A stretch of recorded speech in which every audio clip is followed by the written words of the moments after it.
আলহামদুলিল্লাহ, আল্লাহ রাব্বুল আলামিনের দরবারে লাখো কোটি শুকরিয়া। মহান আল্লাহ তাআলা আমাদেরকে মুসলমান বানিয়েছেন, ইসলাম ধর্মের অনুসারী বানিয়েছেন। আমরা যারা মুসলিম, আমরা জানি ইসলামের বুনিয়াদ, ইসলামের ভিত্তি 5টি জিনিস। তার ভিতরে 5 নম্বর হলো হজ।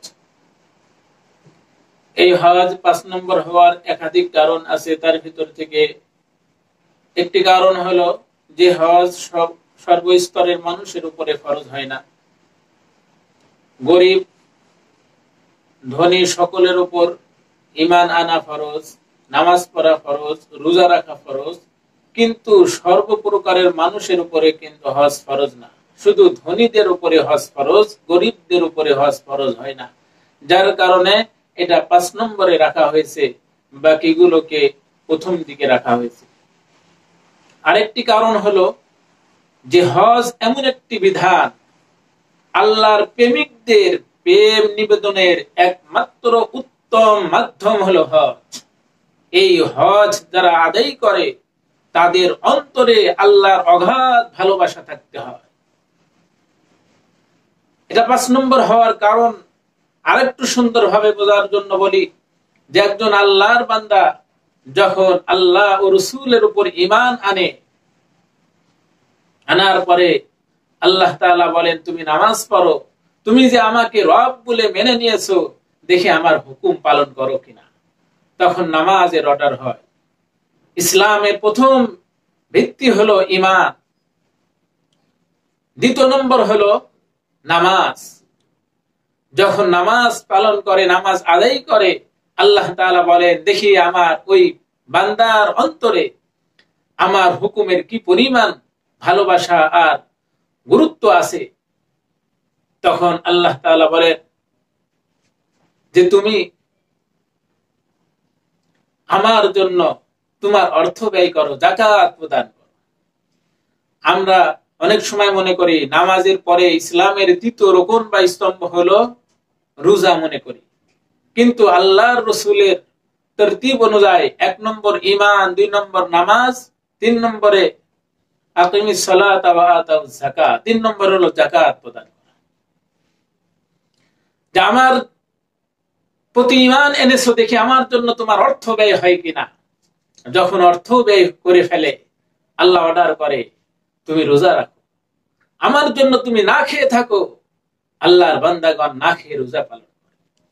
যখন আল্লাহর প্রতি এই ভালোবাসা, আল্লাহর হুকুমের প্রতি এই গুরুত্ব আসে, তখন বলে যে আচ্ছা, ওই ধনী বান্দা, তার অন্তরে আমার প্রেম, আমার ভালোবাসা রয়েছে, আমার জন্য সে পাগলের মতো হয়ে আছে, সে যেন আমার ঘরে চলে আসে।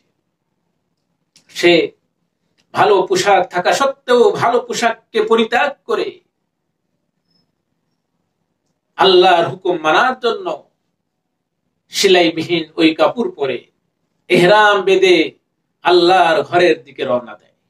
এই হজের মৌসুমে লক্ষ লক্ষ মানুষ পৃথিবীর বিভিন্ন অঞ্চল থেকে আল্লাহর ঘরের দিকে সফর করা শুরু করবে। সেখানে উপস্থিত হবে বিশ্বনবী মুহাম্মদ সাল্লাল্লাহু আলাইহি ওয়াসাল্লাম বলেন, যারা ইহরাম বেঁধে সকল অন্যায় কাজকে পরিত্যাগ করে, অশ্লীলতাকে পরিত্যাগ করে, পাপ মুক্ত অবস্থায় আল্লাহর ঘরে যাবে, আল্লাহর ঘর জিয়ারত করে হজ পালন করবে, সে কেমন হয়ে যায়। আল্লাহর রাসূল বলেন, মান হাজ্জা লিল্লাহ, যে আল্লাহকে খুশি করার জন্য হজ করে, ফালাম ইয়ারফাস ওয়ালাম ইয়াফসুক, সে অশ্লীল কোনো কথা বলে না, অশ্লীল কোনো কাজ করে না, সকল পাপের কর্ম থেকে সে মুক্ত থেকে যখন হজ পালন করে, কারজা ইয়াউমিন ওয়ালাদাতহু উম্মুহু, হজ পালন করার পরে ওই নবজাতক নিষ্পাপ মাসুম বাচ্চার ন্যায় সে বাড়িতে ফিরে আসে। আল্লাহ তার সকল গুনাহকে মাফ করে দেন। যারা হজ করতে যাব, আমরা নিয়ত করি যে সকল অন্যায় কাজ পরিত্যাগ করে আল্লাহর প্রেম আর ভালোবাসা অন্তরে রেখে আমি হজ পালন করে ফিরে আসব।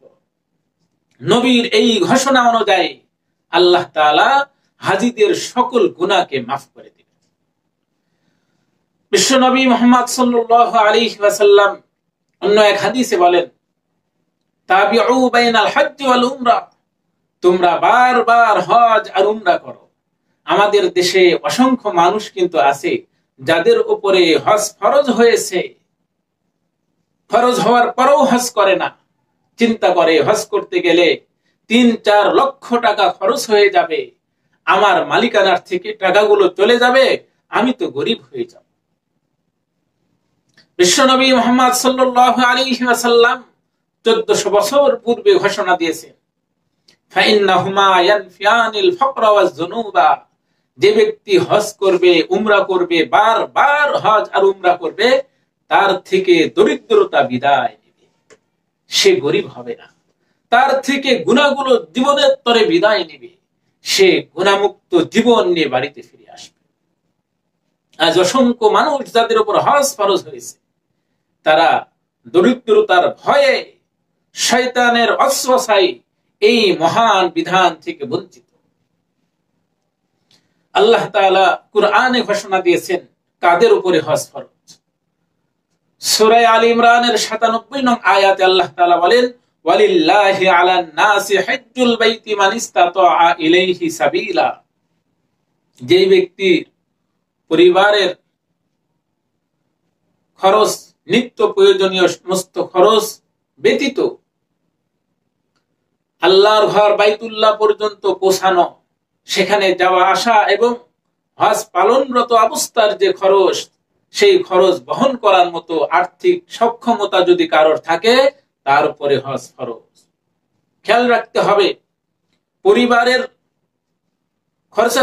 খরচ আদি বাদে, পরিবারের নিত্য প্রয়োজনীয় খরচ আদি ব্যতি রেখে যেই ব্যক্তি আল্লাহর ঘরে যাওয়া এবং আল্লাহর ঘর থেকে আসা এবং হজ পালনরত অবস্থায় যে খরচ আছে, সেই খরচগুলো বহন করার মতো আর্থিক সক্ষমতা যার আছে, তার উপরে হজ ফরজ।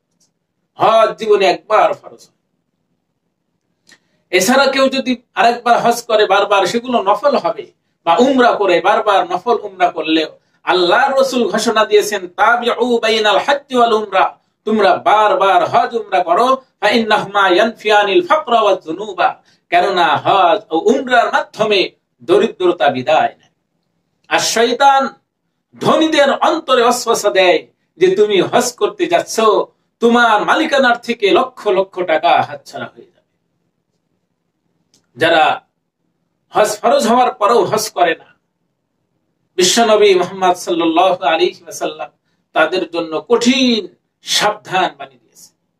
তাই আমাদের যাদেরকে আল্লাহ তাআলা ভালোবেসে অর্থ দিয়েছে, ঈমানদার মুমিন ধনীরা অবশ্যই আল্লাহর ঘরে জিয়ারত করবে, আল্লাহর ঘর তওয়াফ করবে, বিশ্বনবীর রওজা জিয়ারত করবে, সেখানে আল্লাহর অসংখ্য নিয়ামত সেগুলো দেখবে। আল্লাহ তাআলা বিশ্বের সকল ধনী মুমিন মুমিনাত, মুসলিম মুসলিমাদেরকে হজ করার তৌফিক দান